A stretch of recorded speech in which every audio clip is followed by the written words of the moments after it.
یہ اندیکھا جہان ہے۔ میں مصر میں حضرت امام شافعی رحمت اللہ علیہ کے مزار میں بیٹھا تھا، خاموش، بہت بڑا مقبرہ تھا، کچھ زیادہ مجمع نہیں تھا، چند لوگ تھے، خاموش بیٹھا، میں شیخ کو اعمال کے ہدیے پیش کر رہا تھا، تو زندگی کا ایک نظام ایسے سامنے آیا کہ امام شافعی رحمت اللہ علیہ، امام شافعی رحمت اللہ علیہ، ان کا نام اصل ادریس تھا، امام شافعی رحمت اللہ علیہ، کیا انسان۔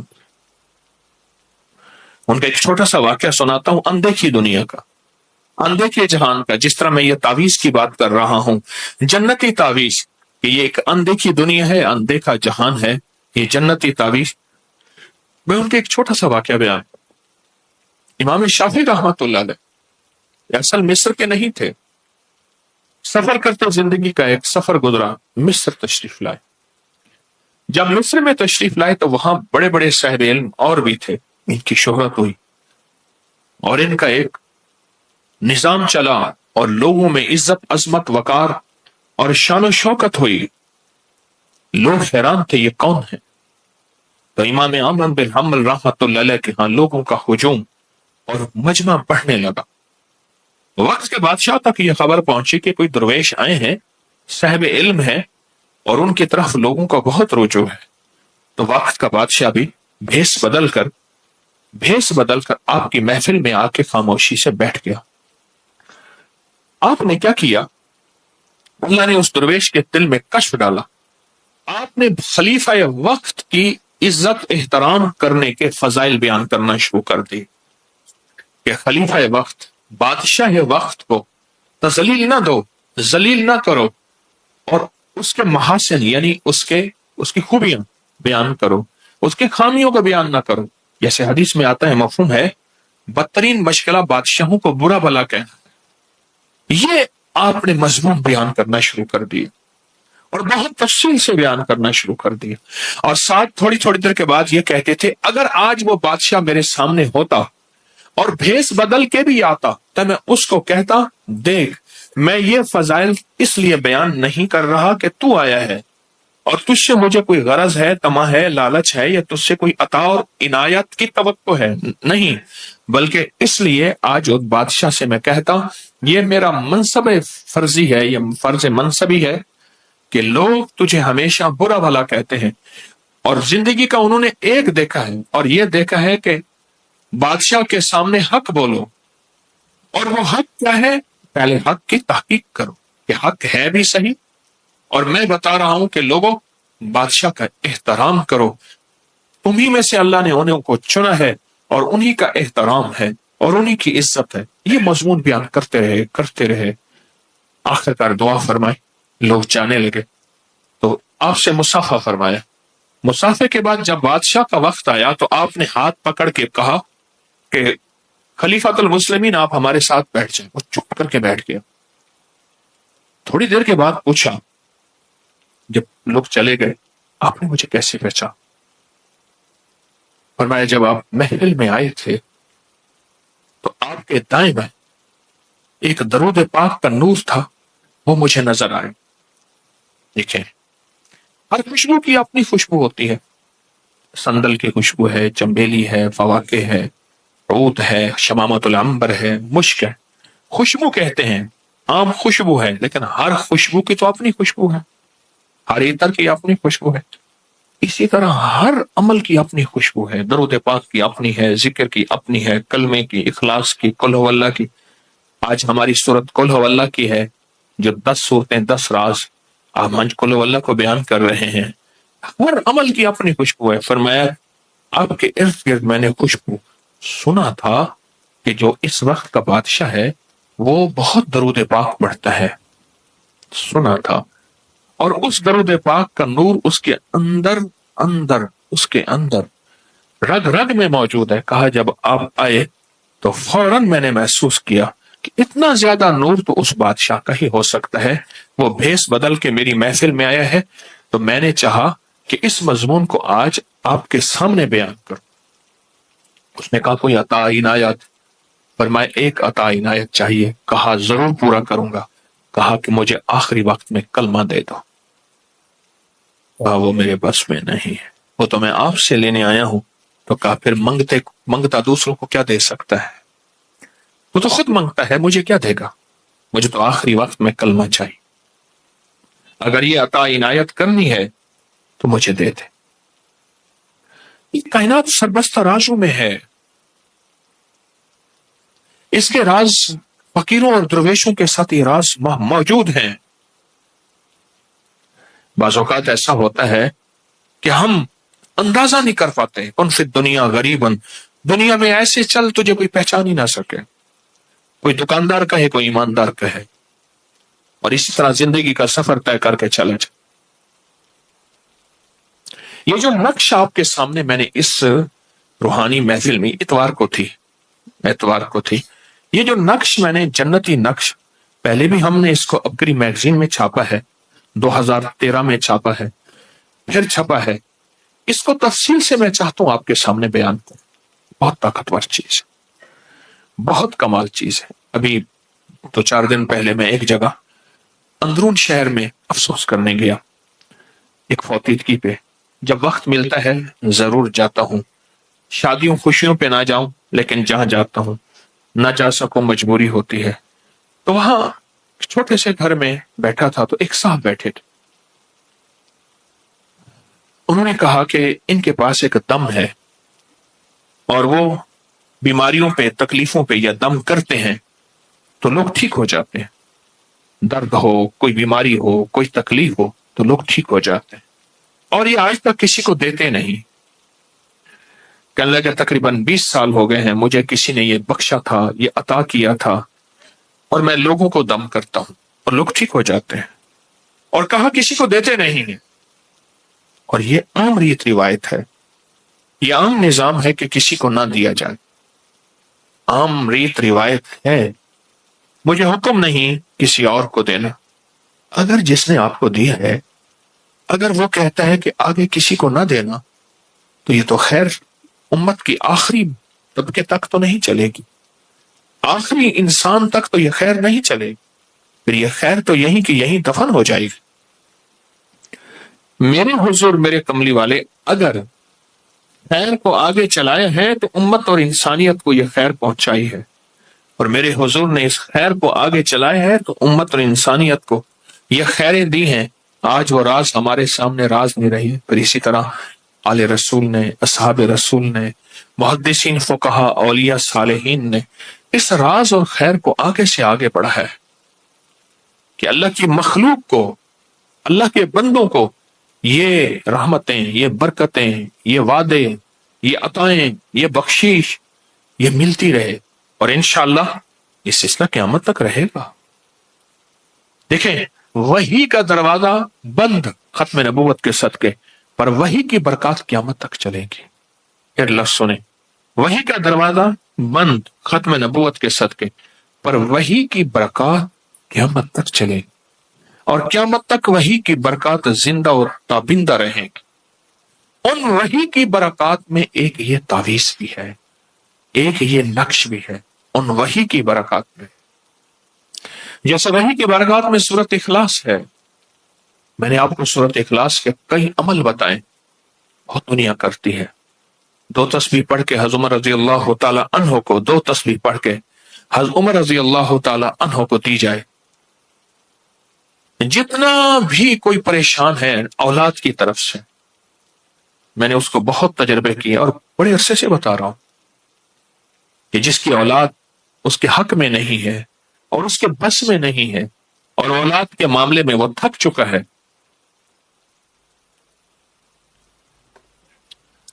اولاد کے معاملے میں وہ تھک چکا ہے، وہ 2 تسبیح پڑھ کے حضور عمر کو ہدیہ کرے اور ان کو عرض کر کے حضور توجہ فرمائے، دعا فرمائے، توجہ فرمائے، دعا فرمائے، ایسا کہنا شرک نہیں ہے، ایسا کہنا گناہ نہیں ہے، دعا فرمائے، توجہ فرمائے، اور اگر یہ ٹھیک نہیں ہوتا پھر اپنے درہ فاروقی، جو درہ آپ کے ہاتھ میں ہوتا تھا، اس سے ٹھیک کریں۔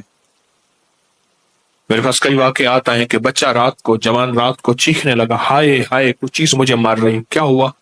کہا کہ کچھ چیز ہے ایسے لگتی ہے، اور کہتے ہیں کہ تو ہماری بات نہیں مانتا۔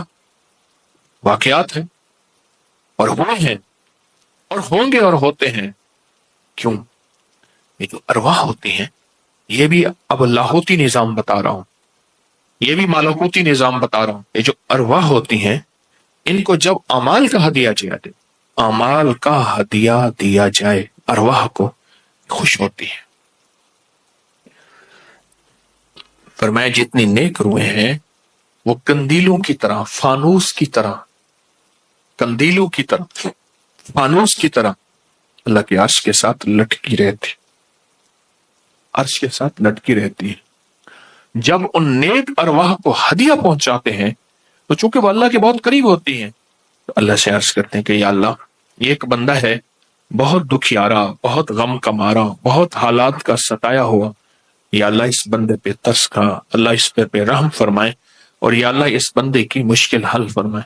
تو اللہ پاک جل شانہ ایک نیک ارواح کی دعاؤں کو قبول فرماتے ہیں. یہ جو ہمارا ذکر خاص ختم خواجگان ہے، صدیوں سے چلا آ رہا ہے، اولیاء صالحین کے تجربات میں یہ پڑھ کے پھر ان ارواح کو ہدیہ کرتے ہیں، پھر ان کے وسیلے سے دعا کرتے ہیں تو دعائیں قبول ہوتی ہیں، دعائیں قبول ہوتی ہیں، اور دعاؤں میں تاثیر ملتی ہے، اور دعاؤں میں طاقت ملتی ہے، اور واقعتاً ملتی ہے. اس کے اندر بہت طاقت ملتی ہے، بہت تاثیر ملتی ہے، اور بہت کمال ملتا ہے. اولاد کے لیے، بے اولادی کے لیے میں اکثر بتاتا ہوں کہ 2 تسبیح پڑھ کے، 2 انبیاء ایسے ہیں، ابراہیم اور حضرت زکریا، جن کی بڑھاپے میں اولاد ہوئی، جن کو بظاہر کہتے ہیں کہ ممکن ہی نہیں ہے، ممکن ہی نہیں ہے کہ یہ اولاد ہو سکے. 2 تسبیح سورۃ اخلاص کی پڑھ کے ان کو ہدیہ کریں، 2 تسبیح سورۃ اخلاص کی پڑھ کے ان کو ہدیہ کریں، ان کو ہدیہ کریں. 2 تسبیح سورۃ اخلاص کی پڑھ کے ان کو ہدیہ. اور بات وہ ایسا ہوا ہے جن کی اولاد نہیں ہوتی اور جن کی اولاد میں مسائل ہیں، میں نے دیکھا ہے کہ اللہ پاک کے نیک بندوں کی دعائیں، ان کی توجہات، اس کی تاثیر ملتی ہے. سورۃ اخلاص کی برکات کا حصہ ہے. ہم 10 صورتیں بیان کر رہے ہیں، 10 صورتیں 10 راز، آج سورۃ اخلاص ہے، یہ اس کی تاثیر بیان کر رہا ہوں. میں ایک درویش کے پاس گیا، انہوں نے مجھے اپنی تسبیح دی. وہ کیا کرتے ہیں، تسبیحاں بہت ساری اپنے پاس رکھتے ہیں، تسبیح پڑھتے رہتے ہیں، پھر وہ بندے کو دے دیتے ہیں، اگلی اٹھا لیتے ہیں، پڑھتے ہیں اور فرماتے ہیں یہ میری پڑھی ہوئی ہے. سچ ہے، واقعی پڑھی ہوئی. فرمانے لگا یہ میری پڑھی ہوئی ہے تسبیح، لیکن ایک وعدہ کریں، اس پہ 2 تسبیح سورۃ اخلاص قل هو اللہ ضرور پڑھا کریں. اور کہا کہ یہ شاندار اور جاندار عمل ہے، آپ کو ہر زندگی کی مشکل میں، زندگی میں روحانیت میں، اور کوئی مشکل ہو، پریشانی ہو، اس کے لیے 2 تسبیح سورۃ اخلاص پڑھیں.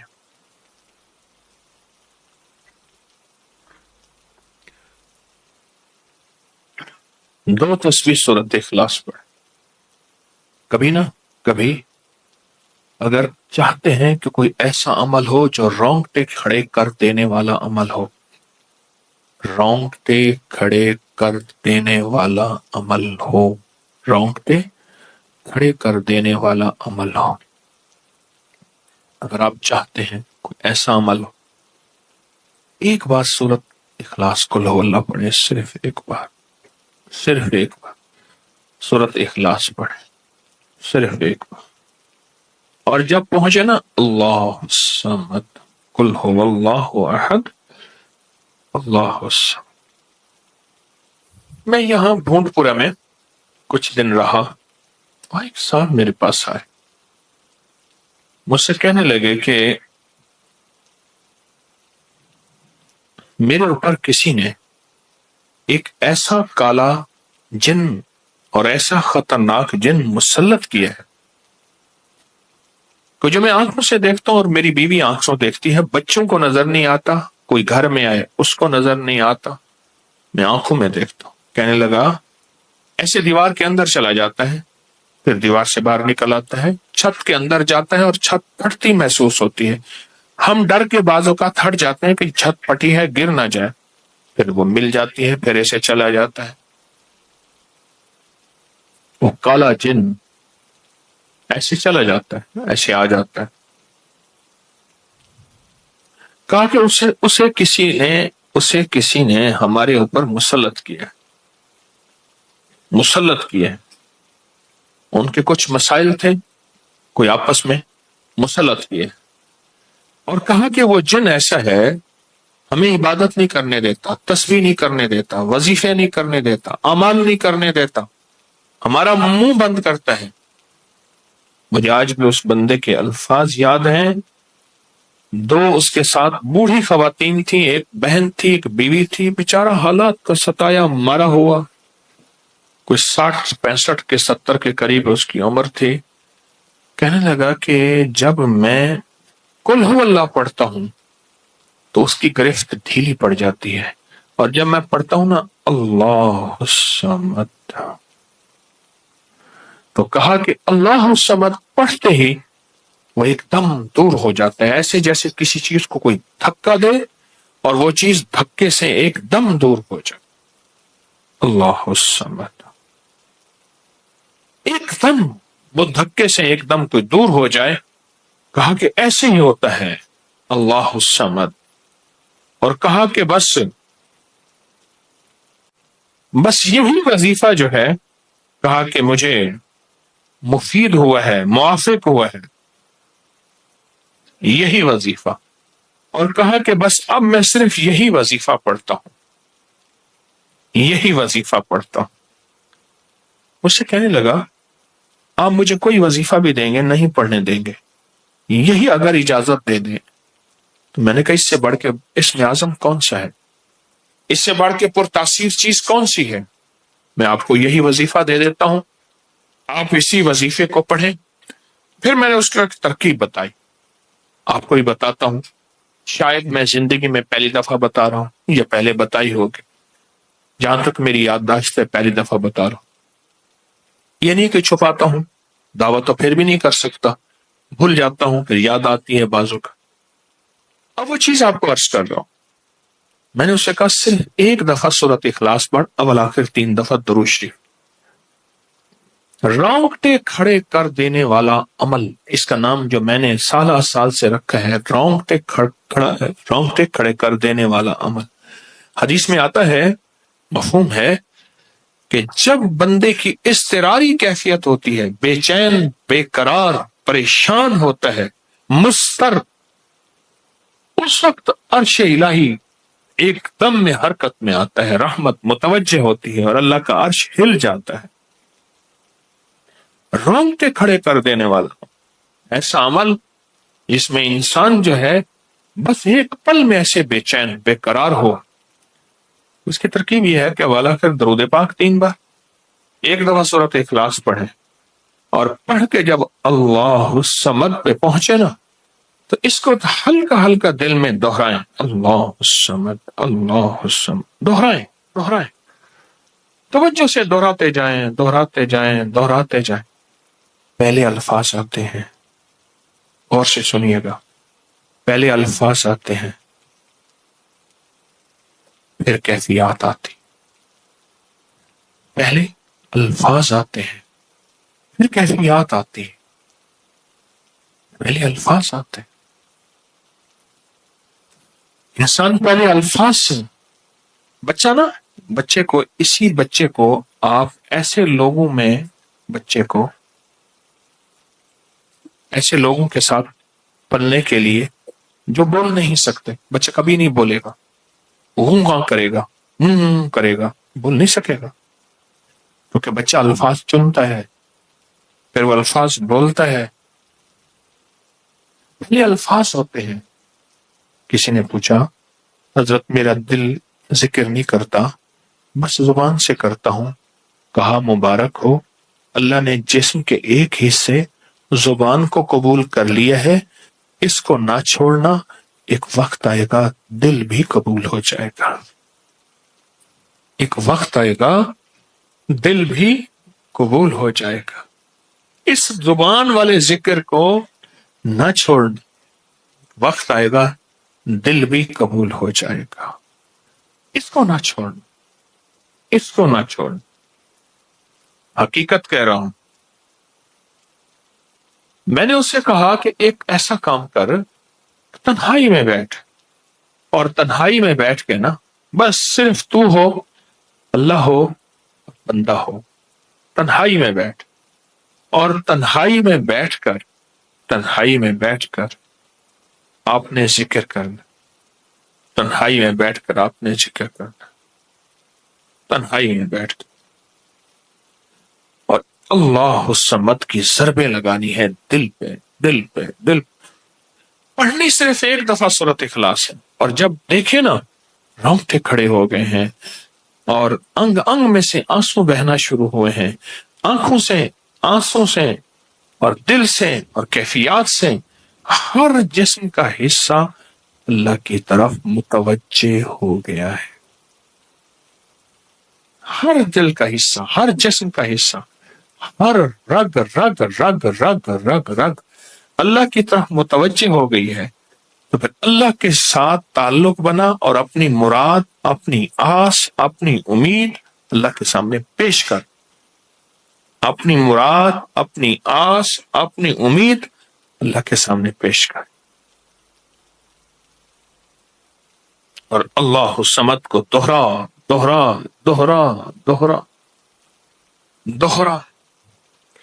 یہ جو جنگلوں میں کہتے ہیں چلا کیا فلاں بابا جی نے، پہاڑوں کی غاروں میں چلا کیا فلاں بابا جی نے، کنووں کے اندر چلا کیا، ابھی بھی ایسے کنویں موجود ہیں جس کے نیچے اتر کے پانی بھرتے تھے، اس کو ہمارے برے صغیر کی زبان میں باولی کہتے ہیں،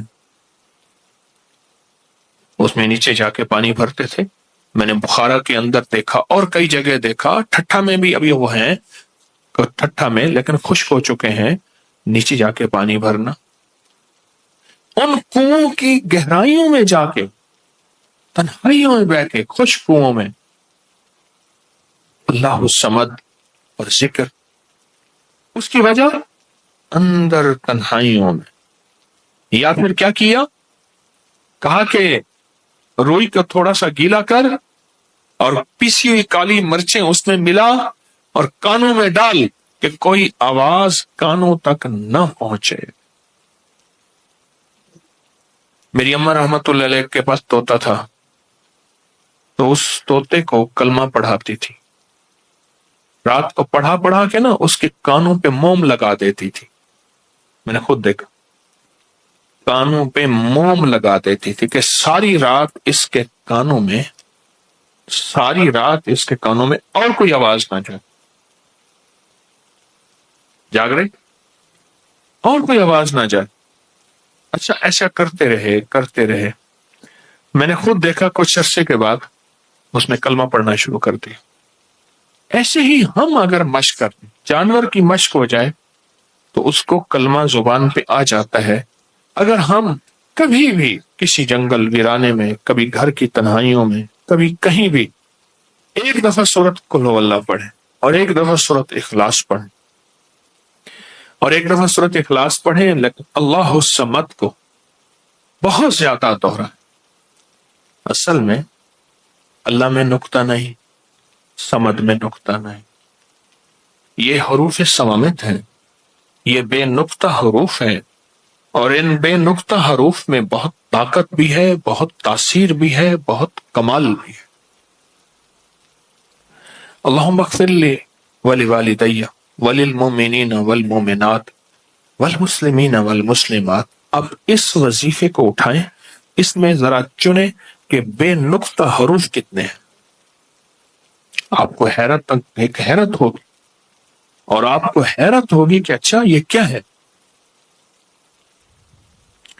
جو طبیب کامل ہو جاتا ہے نا، یاد رکھیے گا، جو حکیم پختہ کار ہو جاتا ہے، جو ڈاکٹر پختہ ہو جاتا ہے، وہ کسی کا نسخہ دیکھتے ہی نا ایک پل میں دوائیں دیکھتا ہے اور دوائیں پڑھتا ہے، کہتے بس اس میں تھوڑی سی تبدیلی کر دیں باقی ٹھیک ہے، یا کہتے ہیں نہیں تبدیل نہ کریں یہی ٹھیک ہے۔ اسے پتہ ہے یہ اس جسم کے مطابق، اس بیماری کے مطابق یہ عین صحت ہے، عین تندرستی ہے۔ اسی طرح جو وظائف کی دنیا کا بندہ ہوتا ہے اور اس کو وظائف کی دنیا میں پختگی مل جائے، تو وہ بھی ایک پل میں وظیفے کے اندر کی طاقت دیکھتا ہے کہ اس میں حروف عطشی کتنے ہیں، خاکی کتنے ہیں، آبی کتنے ہیں، بادی کتنے ہیں، سوامت کتنے ہیں،